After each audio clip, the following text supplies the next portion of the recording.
senhor comentou também em relação aí a essa patrulha especializada escolar.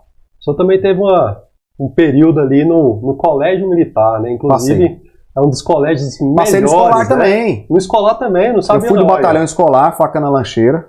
Ó. E eu reitero, não é fácil trabalhar no batalhão escolar. Você vai lidar com um público juvenil e infanto-juvenil que comete violência, né, ato infracional. Tem muito adolescente que troca tiro, que assalta, que rouba carro. Já atendi a ocorrência de um adolescente que roubou uma caminhonete e foi com ela para a escola. Então, assim, não é tão simples trabalhar num batalhão escolar, não. Né? Então, eu passei pelo batalhão escolar e depois, lá do batalhão escolar, fui para o PROERD.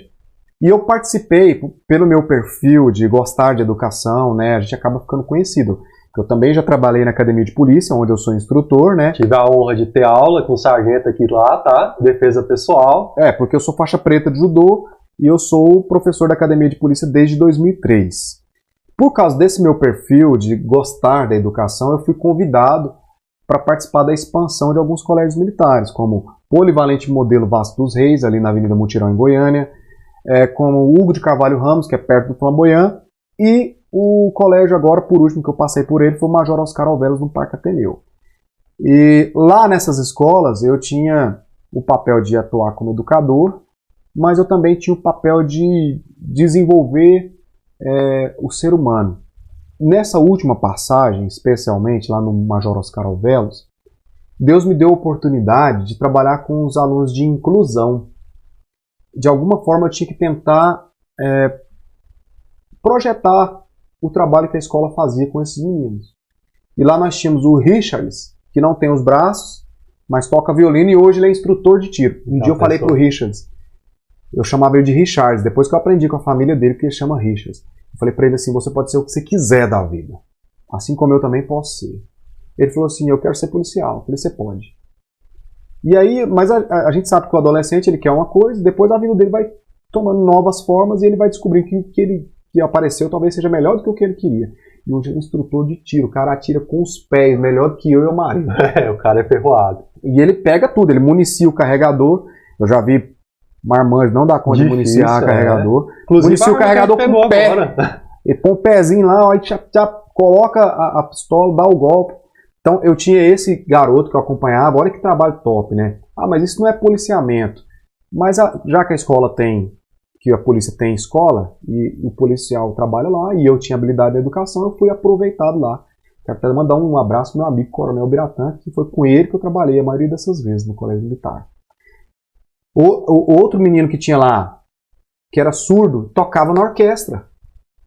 O Richard tocava violino com os pés, e o menino surdo tocava na orquestra. Como? Sabe o que ele falou pra mim? Ele conversava em Libras e eu já estava quase aprendendo. Tanto conviver com ele. Eu conseguia entender o que ele falava, um pouco de Libras, e ele entendia o que eu falava por leitura labial. Tanto é que quando eu ia falar com ele, eu fazia questão de ser mais expressivo com a boca. Ele falava que não ouvia a música, mas sentia. Cara, eu sou apaixonado em música, né? E o moleque me falava de uma experiência dessa, e ele ficava num lugar, porque a banda de música, dessas bandas de escola, elas têm um posicionamento, uma configuração. E o maestro de lá, que era top, maestro Denner também, que eu vou mandar um abraço para ele, se ele estiver assistindo. O maestro Denner colocou ele num posicionamento especial para que ele pudesse ver a regência, porque ele compreendia a regência do maestro. Tínhamos uma outra aluna que era cega e tocava piano. Nós tínhamos alunos Down, nós tínhamos alunos com hiperatividade, com... Como é o nome desse agora que está tendo demais? Autista. O Colégio Militar desenvolve um trabalho brilhante com esses meninos. E eu tive a oportunidade de ter essa experiência lá com eles. Além disso, a gente fazia um trabalho de devocional com eles lá, de oração. O ambiente escolar é um ambiente bom para fazer trabalhos assim. Nem todo mundo ia, porque não era obrigado. E era nos horários de recreio, a gente não atrapalhava a aula de ninguém. Fazíamos uma oração com violão, uma palavra devocional, e o aluno saía de lá motivado. Eu sempre tentei motivar os alunos nesse devocional à luz da palavra de Deus. Muitas vezes eu falava a palavra de Deus para esses meninos sem citar a Bíblia. Então, porque eu não sei se foi Santo Agostinho que falou, pregue para o máximo de pessoas que você puder. E, se preciso, use palavras. Acho que foi São Francisco de Assis ou Santo Agostinho? Qual que foi? Santo Agostinho. É top.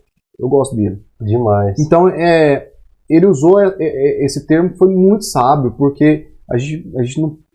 tem uma frase de uma banda que eu gosto mais, chama Fruto Sagrado, fala: o que a gente faz, fala muito mais do que só falar. Verdade. Então, eu usava a palavra de Deus, ou tudo embasado na palavra de Deus, com palavras motivacionais, palavras de encorajamento, palavras de oração.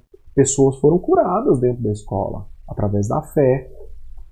Inclusive, lá tinha um menino que era ateu e passou a acreditar em Deus. Que bênção, hein? Então, é muito boa a experiência. Sem agressividade, sem impor nada. Sabe? Lá quem participava desses momentos devocionais era qualquer pessoa. Eu nunca perguntei se é crente, se é católico, se é umbanda. Eu nunca perguntei para ninguém. A gente só se reunia, tinha uma palavra de fé, cantava uns louvores, orava e era voluntário, era bom. Estavam sempre em comunhão ali, né? Maravilhoso. Bacana, bacana.